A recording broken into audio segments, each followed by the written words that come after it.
പശ്ചിമേഷ്യ യുദ്ധക്കളത്തിലേക്ക് ലോകം ആശങ്കയിൽ.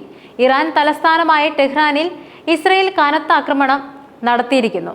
ഇറാന്റെ ആണവ പ്ലാന്റുകളെ ലക്ഷ്യമിട്ടാണ് ആക്രമണം നടന്നതെന്നും ഇസ്രയേൽ സൈനിക വിഭാഗമായ ഇസ്രയേൽ ഡിഫൻസ് ഫോഴ്സ് അറിയിച്ചു. ഇസ്രയേൽ പ്രധാനമന്ത്രി Benjamin Netanyahu operation rising lion എന്ന പേരിൽ നടക്കുന്ന ഈ ആക്രമണം ഔദ്യോഗികമായി സ്ഥിരീകരിച്ചതോടെ പശ്ചിമേഷ്യൻ മേഖല ഒരു വലിയ യുദ്ധത്തിന്റെ വക്കിലാണെന്ന ഭീതി ശക്തമായിരിക്കുകയാണ്. ഇസ്രയേലിന്റെ അവകാശവാദങ്ങളും ന്യായീകരണങ്ങളും ഇറാനിലെ വിവിധ പ്രദേശങ്ങളിലെ ആണവ പ്ലാന്റുകൾ ഉൾപ്പെടെ ഡസൻ കണക്കിന് സൈനിക കേന്ദ്രങ്ങൾ ലക്ഷ്യമാക്കിയാണ് ഇസ്രയേൽ ആക്രമണം നടത്തിയതെന്നും IDF അവകാശപ്പെടുന്നുണ്ട്. ഇസ്രയേൽ എയർഫോഴ്സ് വിമാനങ്ങൾ ഉപയോഗിച്ചായിരുന്നു ആദ്യ ആക്രമണം.